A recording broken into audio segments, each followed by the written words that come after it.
Vamos ler a partir do versículo de número 5. 1 Samuel, capítulo 10, versículo de número 5. Glória a Deus. 1 Samuel,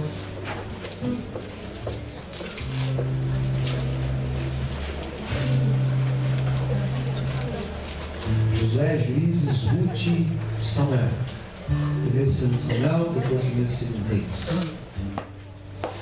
Quem já encontrou, diga amém. Amém. Bora lá então. Verso 5.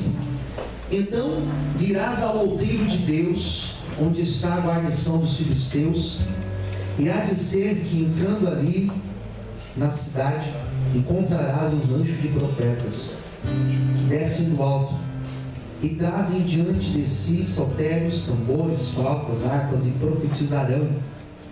E o Espírito do Senhor se apoderará de ti, e profetizarás como eles.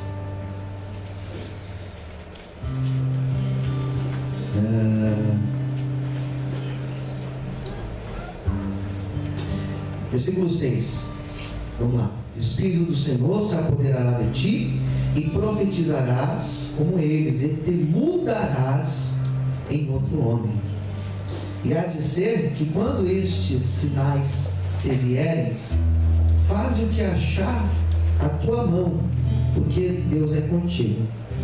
Tu, porém, descerás diante de mim a Gilgal, e eis que eu descerei a ti para sacrificar holocaustos e para oferecer ofertas pacíficas ali.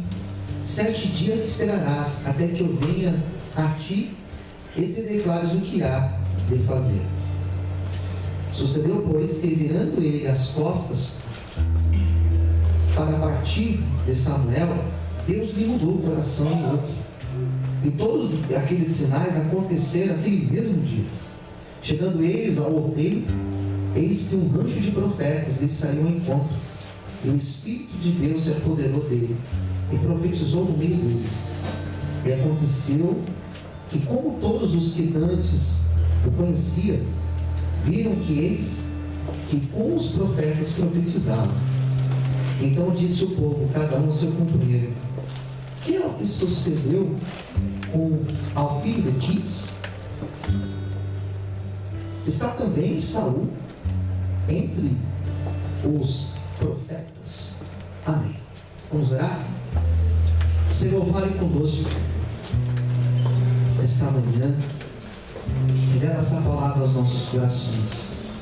Abençoe todos nós que estamos aqui, aqueles que agora estão ouvindo esse culto de qualquer parte pela internet, os meus amigos que estão assistindo essa transmissão, amigos e amigas.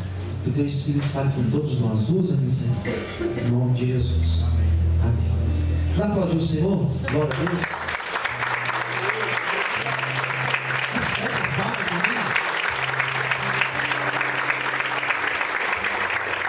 Antes de começar a pregar, fala para quem está perto de você: Deus vai falar com você nessa hora.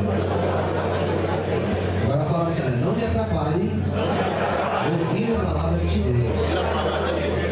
Amém? Vamos lá? Hoje eu quero falar. Eu nem lembro a última vez que eu falei de Saul. Nem lembro. Mas tem, isso eu sei. Saul, ele foi rei. Saul foi o primeiro rei de Israel. De forma cronológica, para você entender. Nós temos os patriarcas: Abraão, Isaac e Jacó. Gênesis fala dos patriarcas. Daí mostra o povo de Israel, o povo hebreu, a família de Jacó indo para o Egito. E eles ficam no Egito por 400 anos. E lá no Egito, cronologicamente, vai surgir Moisés.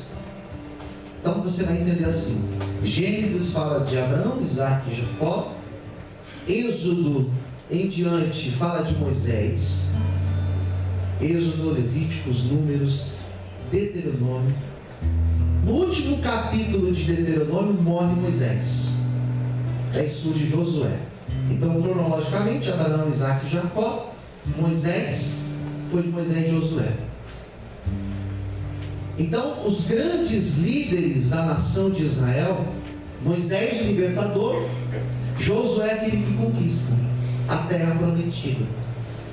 Depois da morte de Josué, daí começou um outro momento histórico. Acaba-se o livro de Josué, começa o livro de Juízes. E Juízes começa dizendo que Josué morreu. E depois de Josué, começa a ter um governo tribal. Eram os Juízes. E esse período que vai do ano de 1390 a 1030, digamos assim, são uns 300 anos. Esses 300 anos não teve uma liderança como Josué, como Moisés. Eram líderes menores, chamados juízes. E foram 14 juízes. 13 juízes e uma juíza. E o último juiz foi Samuel. Então a cronologia é essa: patriarcas, Moisés, Josué, os 14 juízes. E esse juiz, Samuel, ele foi o mais importante dos juízes. Mais do que Gideão, mais do que Sansão, mais do que Jefté, mais do que Débora. Ele foi especial, porque ele não era apenas juiz, ele era sacerdote. Ele foi criado por Eli. Ele era profeta. Deus usava a boca dele para falar com aquele povo. E Samuel, ele é essa representação de um governo. Na teologia nós chamamos teocrático, governo divino. Quem governava Israel na época de Samuel era Deus. Porque Samuel, ele era esse instrumento de Deus. Por ser sacerdote, ele ouvia a súplica do povo e falava com Deus. Por ser profeta, ele ouvia a Deus e falava com o povo. Ele era 3 em 1, queridos. Ele era um instrumento de Deus para governar aquele povo. Mas o povo de Israel, diz a Bíblia, que eles começaram a olhar as nações vizinhas e começaram a perceber que as nações vizinhas não existia teocracia, porque Deus era exclusivo de Israel. As nações vizinhas, eles tinham a monarquia. E a Bíblia vai falar que Israel começa a desejar ser governado por um rei. E essa ideia foi uma ideia que não foi bem aos olhos de Deus, porque o povo preferia estar debaixo de um governo do homem do que do governo de Deus. Mas eles queriam um rei. Mas quem que nós vamos colocar como rei? Samuel já estava com a idade avançada. Então, diz a Bíblia que Deus olhou para Israel e Deus viu em Saul alguém ideal para ser rei. Por que Saul? Porque Saul tinha as características dos juízes de Israel. Era forte, era ousado, era humilde e era alguém que tinha o desejo de Deus dentro do seu coração. Quem entendeu, diga amém. Poxa, era um cara ideal. Fisicamente, a Bíblia fala que ele era o cara mais alto de Israel. Os judeus davam dos ombros dele para baixo. Ele era mais alto, ele era bonito, diz a Bíblia. Então eram características que faziam dele alguém que se destacava, alguém diferente. E o povo olhava para ele e olhava para ele diferente. Saul, ele era do sul, ele era de um lugar chamado Benjamim, que era um lugar pequeno, não era uma tribo das principais. O seu pai era criador de jumentas, criava jumentos. E certa vez, as jumentas do seu pai, elas se extraviaram. E o seu pai falou: filho, vai lá, vai atrás, vai procurar. E nessa que ele foi atrás, foi nessa que ele teve um encontro com Deus. ele precisou perder algo para ter um encontro com Deus.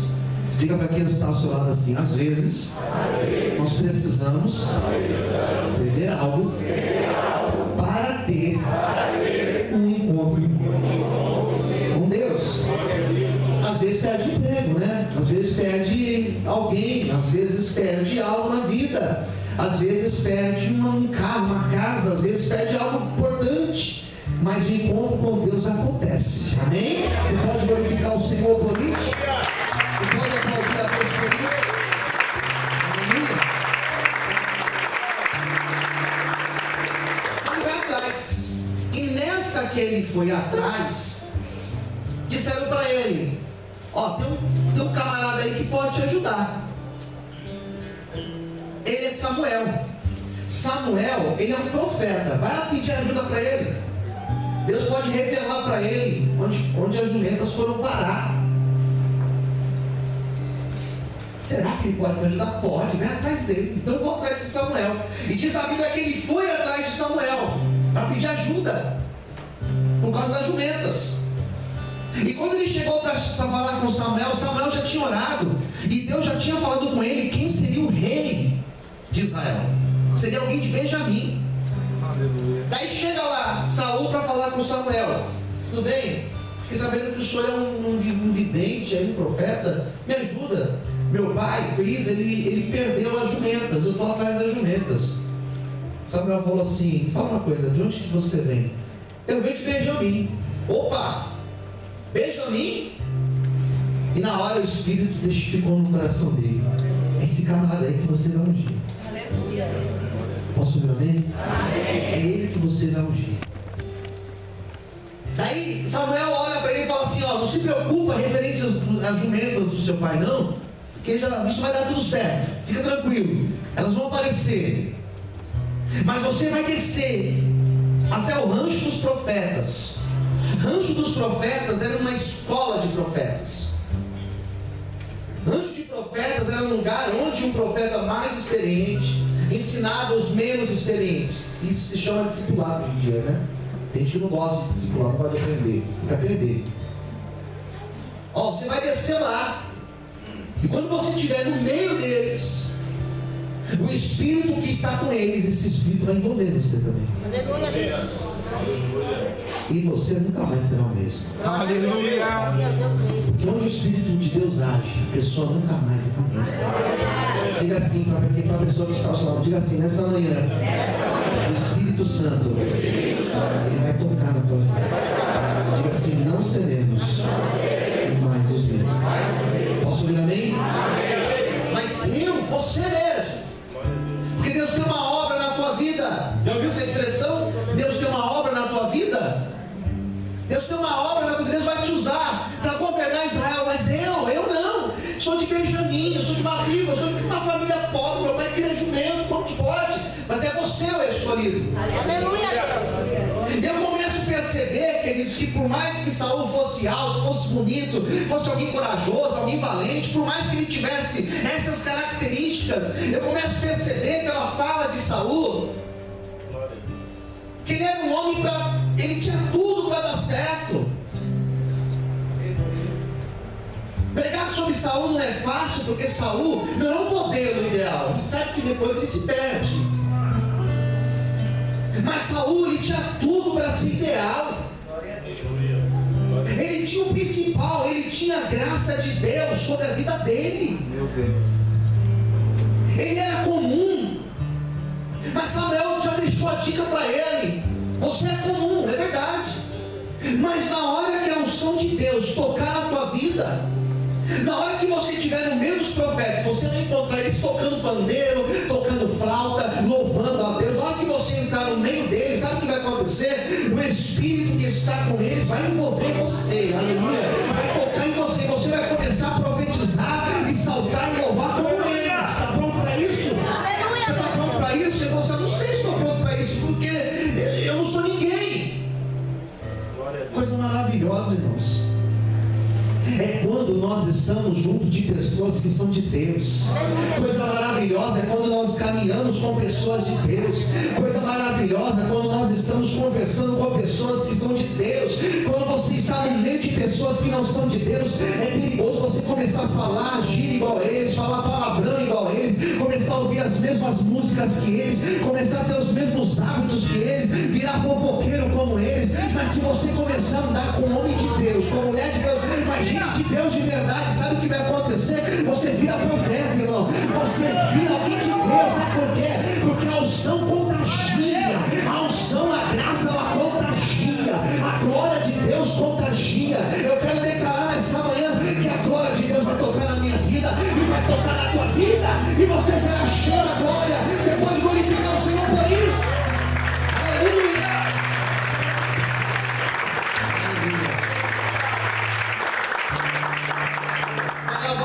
Quando ele chega lá, irmãos, os primeiros profetas, a unção envolveu. Aleluia. Ele começou a sapatear, pular, saltar, falar profecias. Aleluia. E o povo olhava e dizia: mas aquilo ali não, o filho de Quis, não, o tal de Saul, está profetizando? Que bênção que ele virou um profeta. Porque a unção de Deus transforma. Aleluia. Paulo fala isso em Filipenses, que a unção, que o Espírito Santo nos dá uma nova forma de pensar. Ele chama isso de metanoia. Muda aqui o nosso entendimento. O que ele vai falar no texto é que ele muda, o coração dele muda. E ele se transforma em um outro homem, porque o Espírito Santo, ele tem essa capacidade de transformar. Quem transforma o Espírito Santo. Quem convence quando nós estamos errados é o Espírito Santo. Quem concorda, diga amém. Quem toca quando nós falamos alguma coisa e na hora você ouve o Espírito Santo falar com você. Porque o Espírito Santo tem uma obra na tua vida. Ele começa a ser transformado. E ele começa a se tornar uma nova pessoa.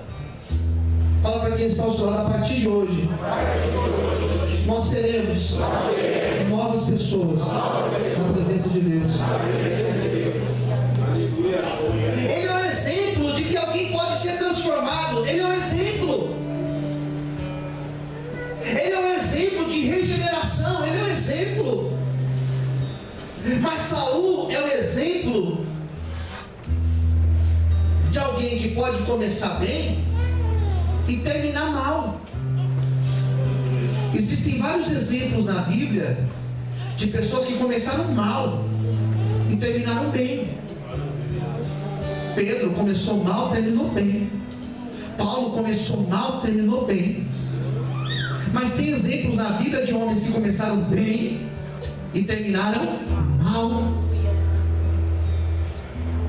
E eu costumo dizer que Saul, é que eu quero que você preste muita atenção. Agora eu começo a pregar.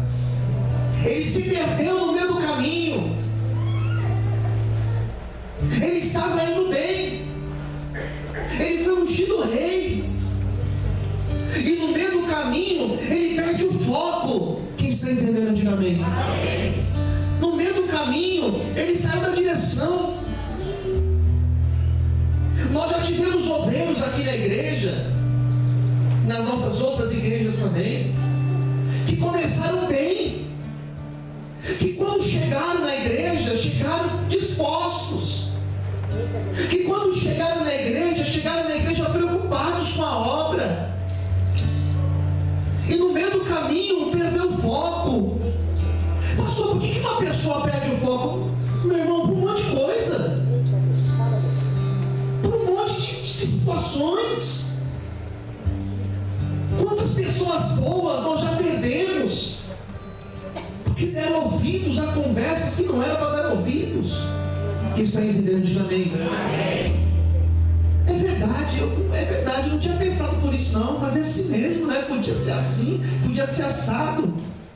E começa a ver o defeito, e começa a olhar para aquele irmão que deixou de fazer, tá vendo? Ele parou, tá vendo? Ele não fez, e começa a olhar e se torna extremamente crítico de quem faz ou de quem não faz, de quem parou, de quem continuou. Nós já tivemos pastores aqui nessa igreja, Vale de Bênção, que começaram bem. E de repente, não é mais esse caminho. Agora